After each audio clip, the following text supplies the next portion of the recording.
পণ্য কিনেছি, এই পণ্যের রসিদ এটা, সেই রসিদ কি আপনাকে দেয়া হয়নি?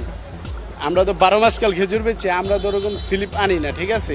স্লিপ ওটা লাগে না আমাদের। এখন তো লাগতেছে। এই যে দেখেন, আজকে আপনি আপনার যে খেজুরটা 1000 টাকা করে বিক্রি করছেন, খেজুরটা আরো 3 বছর আগে মেয়াদ শেষ, আমরা অভিযোগ পেয়েছি, প্রমাণও পেয়েছি।